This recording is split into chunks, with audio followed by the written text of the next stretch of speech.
What is it to melt something? Is it to make something hot and turn it into... Yeah, of course it is. We are making a custom fluid solver that lets you melt things, advect UVs, activate part of the mesh over time. None of this is possible in Blender's fluid simulation, and I implemented a fully realized version over at Genie, which is my bundle of add-ons. If you just want the raw project file, that's going to be at cgmatter.com. Okay, let's begin. This video is sponsored by Squarespace, and we're going to talk about them later. So what's the game plan here? Well, if we can take an object and split it into a bunch of individual particles, and then we simulate those doing melting activity, we can then remesh it, and that is the process. Easy enough. I'm going to start off with a interesting source object, like let's say a monkey, using Genie to position it on the ground. What can I say? And let's turn this into a grid of points. To do this, start with geometry nodes, and we're tempted to do like a distribute points on faces. This is good, but it's not like interior in the volume. Instead, we convert this literally into a volume. If I bring up the density, you can see that a bit better. And then inside that volume, we distribute points in volume. So now these points exist inside of here. They fill the form. I'm going to turn this into a grid, which kind of orders them more nicely. And let's bring down the spacing by making a single number for the XYZ spacing or resolution. And now we can procedurally control like how detailed this is. Additionally, like once these become like too plentiful, they kind of intersect each other because they should be getting smaller. Turns out that's going to be important. So I'm going to set point radius to that voxel size. Beautiful. And by the way, if like these point system is diagonal, make sure your rotation is non-existent. So I'm going to apply rotation and scale. Amazing. You might notice that this is looking super blocky. That is basically because when we turn this into a volume, it's not super detailed, right? As I increase the voxel count, it's going to be nicer and kind of less,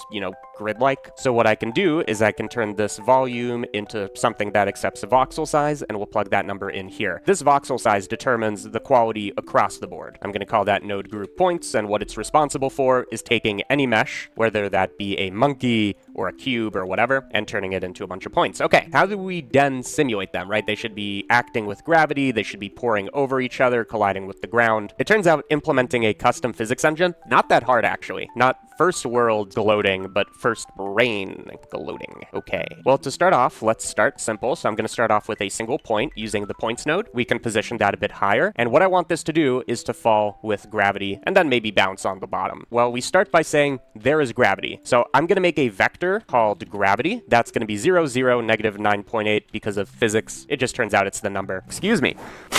Okay, we have gravity, and that gravity should change the movement, in other words, the velocity, which updates the position. Well, with a simulation zone, because this is going to be simulated over time, we need to store a velocity. So let's store a velocity that initially is 0. It's not moving. Let's update this velocity. You might remember that acceleration or gravity is the change in velocity over time. Multiply that time, and we're good. Literally, take the named attribute that is gravity. I'm then going to multiply it by time, which turns out to be the same as scaling by dt. This just makes sure it works with any frame rate. And then if we implement our original velocity, we add these together, then we have a updated velocity because we're taking the original velocity and adding the change of velocity. Now, velocity is the change of position over time. So I'm going to multiply by time, change in position, whatever. Set the position such that the offset, how much we move it, is the velocity scaled by dt, and connect that to the offset. And immediately we have a point not just falling, but falling with acceleration with gravity. If I swap it out with our grid of points, now the whole monkey is falling. This can be a node group called gravity. The next thing to implement is some kind of collision, I guess. When it goes below z is equal to 0, in other words, it's underground, it should not. It should either bounce or stay on the ground. That idea is called a constraint. If the position, specifically the z coordinate, is less than 0, then do something. Change the position for whenever the z is negative. I'm just going to say that this isn't really bouncy for now because it's going to be a very soft, viscous melting, kind of like honey or glue. Let's say that the z is then equal to 0. It doesn't go below, it just stays at 0. Take the position and then multiply by 1, 1, 0. So it suppresses the z coordinate and connect that to the position. So now it's going to fall and boom. This is great, but it's still going to be accruing velocity, right? It's sitting here, but the velocity is still increasing. What we should then say is this is our constraint, floor constraint. We should say that after all of this, after we move it, after we constrain it, update the velocity so that it reflects what actually happened. P final, subtract the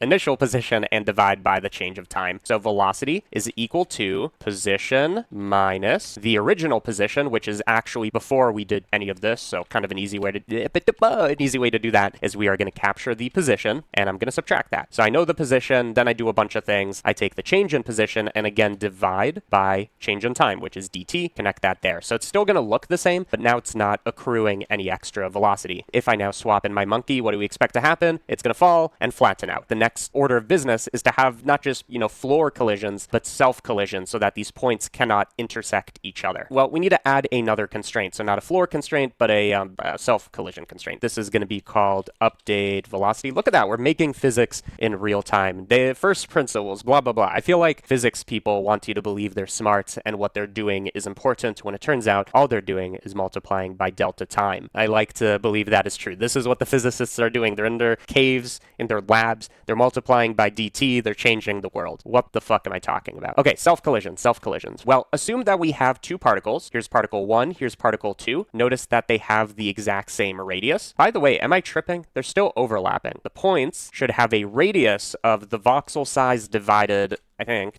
by 2? Okay, there you go. Why didn't you tell me? Okay, we divided by 2 because the voxel size was the diameter. Back to the demo, we have two particles of the same radius. In this case, they are not intersecting, which means we don't need to do anything. How do we know they're not intersecting? Well, you look at it. I'm taking the distance between these particles, and I'm saying the distance is bigger than 2 times the radius, because when they are kissing like this, the distance is exactly 2 times their radius, and then in the case that they are overlapping, the distance is smaller than 2 times the radius. But, if there's a collision, how do we resolve it? Well, it's as simple as saying, take the point and just move it away. If it's colliding, get rid of it. The overlap right here can be defined by the distance between them minus 2 times the radius, as we've been saying. And because we can say either this moves or they both move halfway, we can say move it by that much. Each one does half the correction in its given direction. Generally, we only care about the collision between the nearest particles, right? So if there's like 3 particles, only care about the one closest to you. Index of nearest. This will give us the index of the point that is nearest to every single point. At that point, evaluate the position. Tell me where it is. In fact, let's get a bit fancy. I'm going to subtract one from the other, and let's actually flip that. So what this vector actually does is if this is the point we care about, it's going to find its nearest neighbor and then make this vector that tells us which way to push from. We take the length of it, which is the same as taking the distance, and we need to see, is this less than 2 times the radius? Take the radius, multiply by 2, subtract 2 times the radius, and if this value is negative, that means there is a collision. Let's make it a bit simpler. Let's do an overlap here. If the distance is smaller than 2 times the radius, that is a intersection. So let's see where this is less than 0. In that case, I'm going to set position. I'm going to correct the position by that correction thing. That is going to be the direction of fixing. I believe I can just take this and divide by 2. So let's scale this by a half, offset it by this amount. And you can see the moment we did that, it's getting kind of chaotic, which is a good thing. Take all of this nonsense, self-collision. And I think we should probably do self-collision first, because what if it collides in a way that the particle goes underneath the floor? I'm going to have gravity applied. I'm going to do a self-collision, and then I'm going to make sure it's underneath the floor, above the floor, not no clipping like it's a Call of Duty game, and then we update the velocity. So when I play this, it's going to be jank.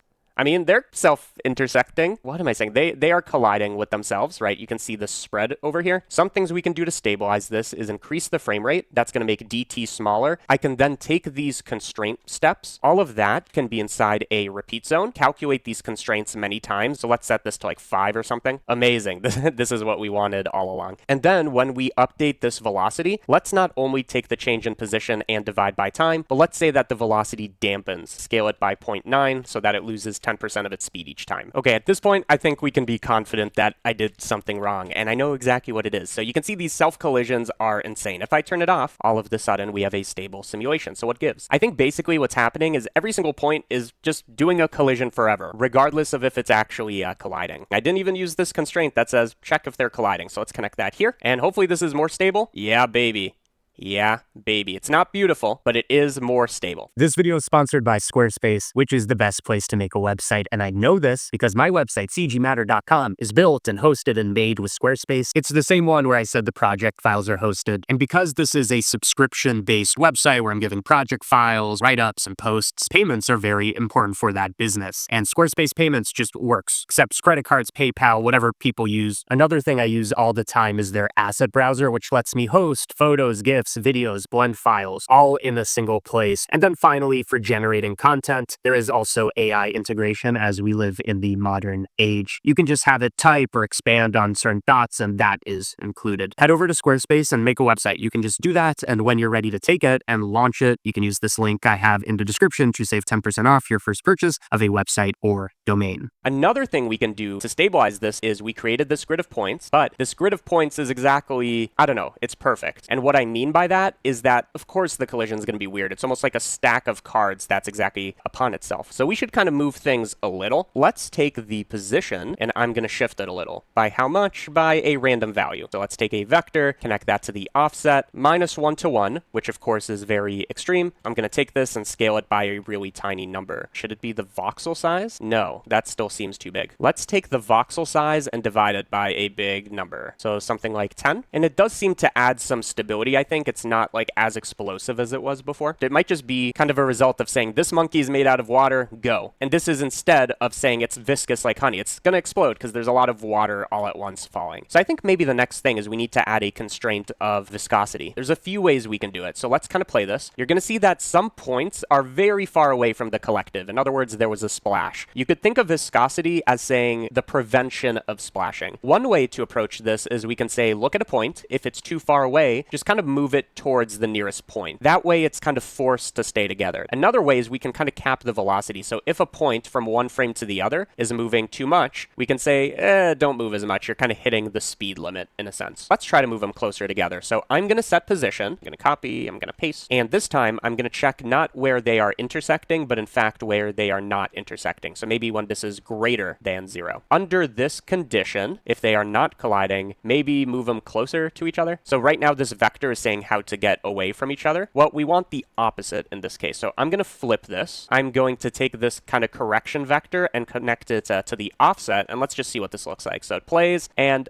I don't know, is it more stable? One thing it is doing is now the particles come in pairs, like it's a, helium, I think, which in a way is better, right? Like things are more globby and they stick together, which is nice, but it's not really giving viscosity. Well, we'll take all this logic and keep it off to the side in case that it becomes useful. Well, how do we enforce kind of like a velocity speed limit in a sense? I think that's as simple as taking our update velocity and adding some logic. Maybe this 0.95 should be much harsher. Remember, if I make this a small number like 0.3, for example, you're going to see that it is kind of not moving as much. So maybe instead of 0.95, I mix two numbers, 0.95, and the other can be a big penalty of 0.4. And how do we decide which one gets which? Well, it depends on what that velocity is, if that makes sense. I'm going to take this updated velocity and calculate the magnitude of it. And we're going to say if it is greater than some number, if it is moving too fast, I'm going to connect this here. Maybe if I have a particle here and it goes like all the way on a frame update over here, that clearly is too much. And I guess I know that's the case because if I take the particle radius right here, it's moving many radii across. So maybe this should be a function of the radius. I'm just going to connect the radius here and kind of see what happens. So if it moves more than the radius, I mean, I think that's more stable than it was, right? Maybe we can make this even harsher. So if the radius like divided by 2, so if it moves more than half a radius, then we got a problem. Gosh dang it, I did it again. I put the numbers in the wrong place. Okay, so I could either say less than or flip these. I'm just going to flip them. This tutorial is full of mistakes, which means it's full of life experience, which means it's real. So I'm saying if it moves more than half a radius, then enforce this 0.4 correction. So what does that look like? Okay, so that's definitely more stable. Try not dividing by 2, or in fact, even multiplying it by a number. If I say it moves more than 50 times the radius, then do a correction. I mean, that's definitely more stable. It's kind of melting as one big pile. Of course, we're going to get to the point where we only activate part of this, only part of it's melting, but I think that's pretty good. I think the next thing I want to do is I want to show you how to take these points and convert it back into a mesh. We did this whole calculation where we start off with a mesh, we convert it into points, and then we do this simulation. How do I bring it back into a mesh? Simple. I'm going to take points to volume. This is going to take our points and convert them,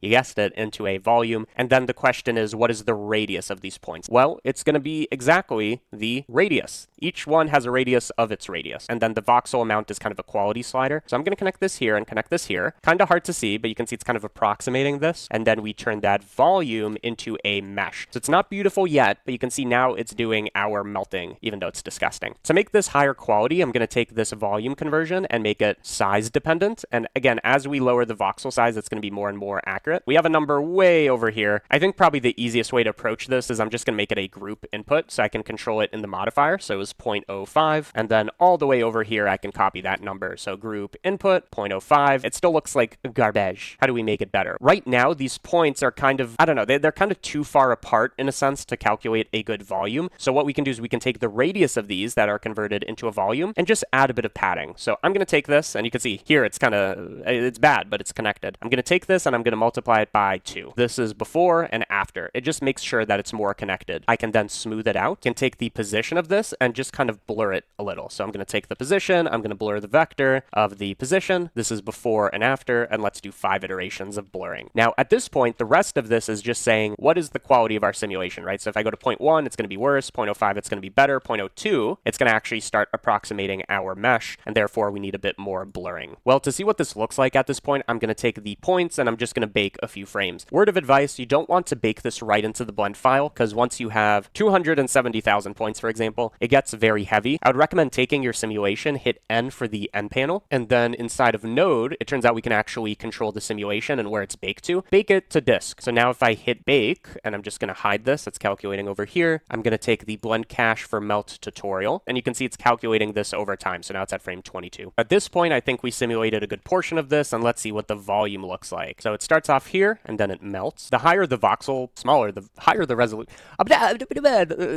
What am I saying? The more detailed it is, the more blurring you have to do. So let's go up to 60 even. I'll be honest, it's not glorious yet. And this gets much more interesting because now we have full control and we don't need to do this everywhere, right? We can say only melt a portion of this. This is something you don't have in Blender's fluid simulator. Lots of ways to do this. I found the best way is we make a activator object. So I'm going to make a cube. It's just going to be a portion of this. So let's say something like that. And only part of the point cloud is encapsulated here. If a point exists within the confines of this cube, well, then they're activated. And if not, they are inactive. Add a new attribute. This one can be an on and off Boolean switch, and I'll call this active. What I can do is, let's say we have a point that indeed is in the interior. I can then sample the nearest surface. In this case, it's here. If I have a point over here, this is the minimum vector. I'm going to find the minimum motion I need to do to get to the cube. And then at that point, wherever that is, I'm going to calculate the normal. What you're going to see is in this case, they are facing the same direction. Why do I care? Well, if I take a point that is outside, well, the minimum distance is this way. However, the normal is pointing the other direction. So in other words, we know what is inside and outside by saying, are these vectors aligned or not aligned? And by the way, ray casting is faster, but let's just do this for now. I'm going to sample the nearest surface. It's going to be our activator. Make sure this is set to relative and connect this here. In fact, we're going to end up needing 2 of these. So I'm just going to connect these here. This is 2 evaluations instead of 1 with the ray cast, but just bear with me here. We care about 2 properties of this. Well, at the nearest point of the surface, where is that and which way is it facing the normal? To get the vector from our initial point to the nearest surface, we're going to take the position and we are going to subtract the original position. This gives us that vector. And then to calculate, are they facing the same way, this and the normal, we use something called a dot product. All you need to know is it calculates, are they facing the same way or not? So I'm going to take the dot product of both of these. The dot product works for us best if both of these vectors are normalized, have a length of 1. That is already the case with the normal, but not necessarily with this one. So I'm just going to normalize it. If they are indeed facing the same way, which means interior, the dot product is going to be some positive number. It's going to be greater than 0. If we have kind of contradicting arrows, the dot product is going to be negative. I don't care about what it is, but it is less than 0. So if I take all of this over here, for that, I can activate those. I think that makes sense. And yeah, if we look at this before and after, you can see it's only activating a portion of these. In this gravity thing, I can say only do these steps for the active ones. So I'm going to put a selection here. I'm going to put a selection here. In the self collision, the same thing's going to apply. So this selection needs to also be active. So I'm going to say this condition we made, like, are they intersecting and they're active? The floor is fine because I think we're going to assume it's above the floor. And then update velocity, I believe, can